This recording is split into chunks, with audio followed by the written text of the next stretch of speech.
क्या कोई ऐसा योद्धा भी हुआ है जो युद्ध भूमि में जैसे ही किसी से भिड़े उसकी आधी शक्ति स्वयं ही क्षीण हो जाए?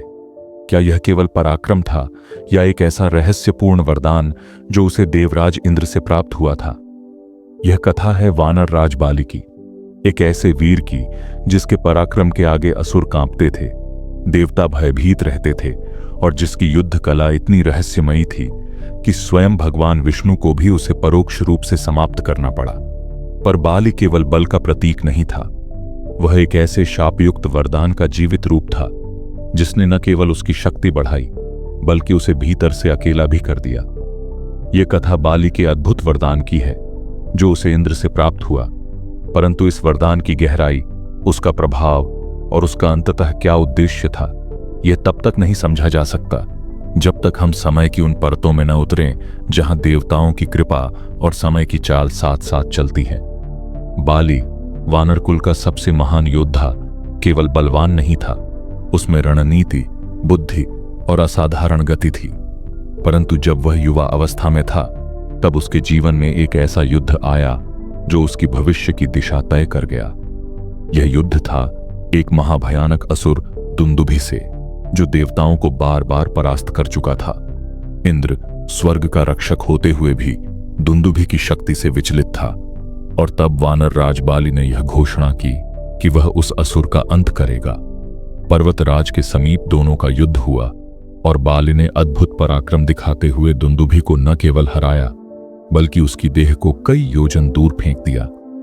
इंद्र यह देखकर चकित रह गए और उन्होंने बाली से प्रसन्न होकर उसे एक वरदान दिया। हे वानर श्रेष्ठ, आज से जो भी योद्धा तुम्हारे सम्मुख युद्ध करेगा उसकी आधी शक्ति स्वतः ही तुम्हारे शरीर में समाहित हो जाएगी। यह वरदान जितना दिव्य प्रतीत होता है उतना ही कालचक्र से बंधा हुआ था। यह कोई सामान्य आशीर्वाद नहीं था बल्कि नियति की एक चाल थी जो भविष्य में राम कथा को गति देने वाली थी।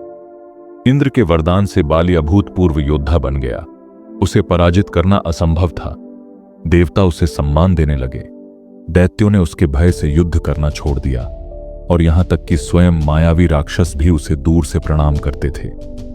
बाली का शरीर ऐसा बन गया था कि वह किसी के स्पर्श मात्र से उसकी शक्ति खींच सकता था और युद्ध के समय यह शक्ति स्वचालित रूप से सक्रिय हो जाती थी। यही कारण था कि जब कोई उससे युद्ध करता, वह जैसे ही पहले प्रहार में आता, उसकी आधी ऊर्जा बाली को सशक्त कर देती थी। बाली अब केवल वानर नहीं रहा, वह स्वयं में एक चलता फिरता युद्ध क्षेत्र बन गया था। एक ऐसा योद्धा जो प्रतिद्वंद्वी को केवल उसकी उपस्थिति से ही पराजित कर सकता था। किंतु इस वरदान का प्रभाव केवल बाह्य नहीं था। धीरे धीरे बाली के भीतर यह विश्वास घर कर गया कि वह अपराजेय है। शक्ति ने उसके मन में अधिकार की भावना भर दी और वह भूल गया कि हर वरदान के पीछे कोई उद्देश्य छुपा होता है। उसकी दृष्टि केवल जीत पर टिक गई और वह उस विनम्रता को खो बैठा जो किसी भी वरदान को सत्कर्म में रूपांतरित करती है। जब सुग्रीव से उसका संघर्ष प्रारंभ हुआ तब भी वह अपने भाई को शत्रु मान बैठा और यह भूल गया कि इंद्र का वरदान न्याय के लिए था, अत्याचार के लिए नहीं। यही वह क्षण था जब इंद्र का वरदान कम और समय का हथियार अधिक बन गया, क्योंकि अब वह शक्ति केवल युद्ध में नहीं, संबंधों के विचलन में भी प्रवेश करने लगी थी। राम ने जब यह सुना कि बाली अपने भाई को अन्यायपूर्वक वनवास में धकेलकर उसकी पत्नी को भी अलग रखे हुए है, तो उन्होंने यह निर्णय लिया कि धर्म की स्थापना के लिए बाली का अंत आवश्यक है।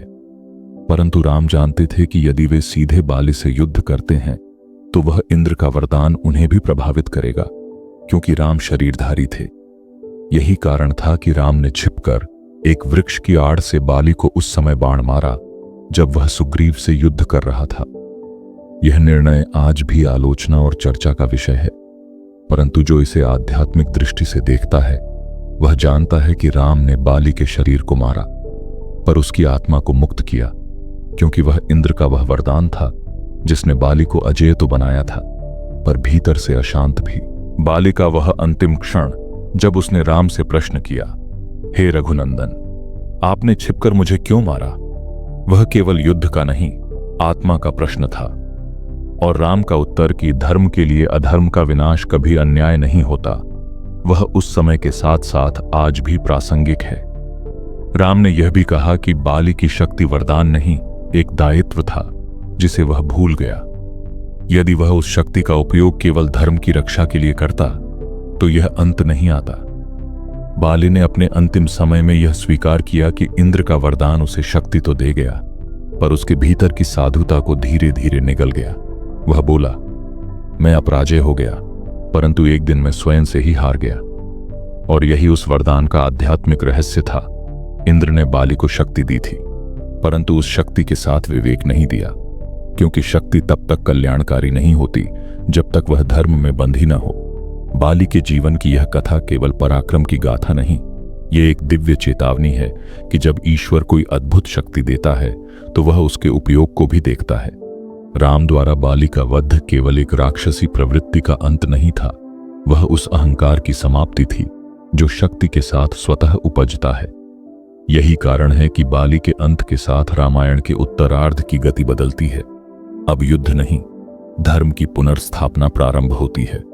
और ऐसे ही राम कथा के दिव्य प्रसंगों से हर दिन जुड़ने के लिए चैनल को सब्सक्राइब जरूर करें, क्योंकि यह सिर्फ एक बटन नहीं, श्री राम के चरणों से जुड़ने का माध्यम है। आपका साथ हमारी प्रेरणा है। जय श्री राम।